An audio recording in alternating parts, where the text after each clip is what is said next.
Alright, I want to do a more detailed video of the truck from selling from underneath. This is the early 90s square body style F-150.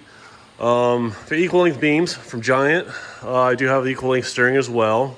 The steering is assisted by the Howe. I've got Howe steering box up in here with a double shear Pitman arm. And I've got the hydraulic assist ram on the steering. You can literally turn this thing with a pinky on 35s. It should steer like a dream with 37s as well. As you saw in the other video, I do have the stock clip up here. Amber HIDs on the front. Dana 44 outer hub spindle set up on it with the 5/8 inch studs. Alcoa wheels, matching spares with Alcoas as well.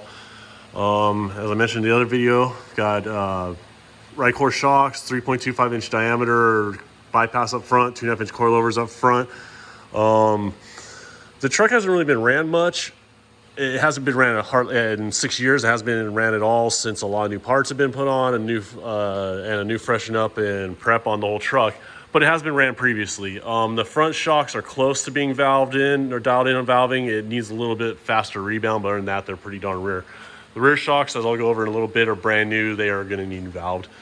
We got 2.5 inch bump stops up front to help out with the shocks.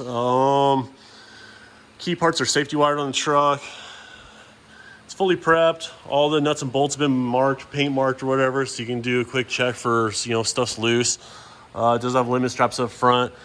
The motor is a 6-liter LQ9 out of a 2002 Suburban. Transmission, I didn't go to that in another video. It's a 4L80. It's a 4-speed, so it's got the overdrive. It is fresh. It's Colhane built. It's got the Colhane billet tail cone on it. It's been completely gone through.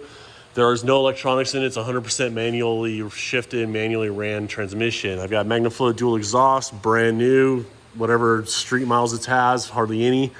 Adams drive shaft. It's got about 150 miles on it.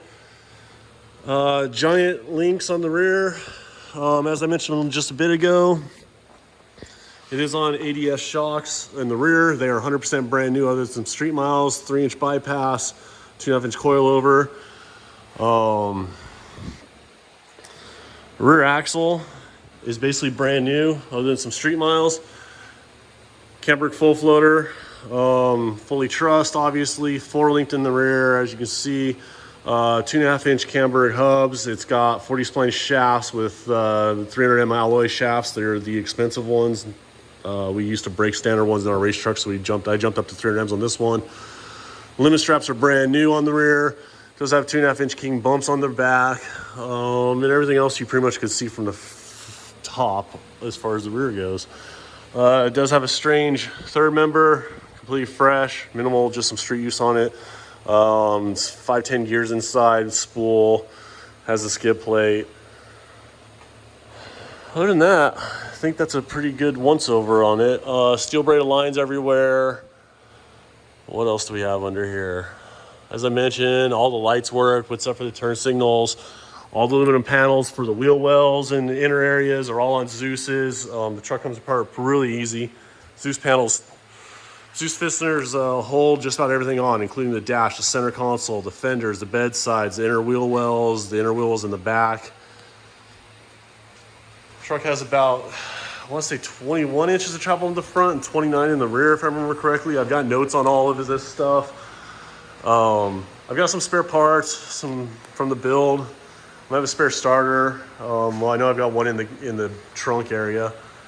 I've got a spare alternator in the trunk. I might have 2 spare starters. I got a lot of spare sensors. I've got a lot of spare parts I'll be including with it. The truck's really clean. Like I said, freshly built, freshly prepped. Should be a fun toy for someone. It just doesn't have a lot of use up here in northern Minnesota for me.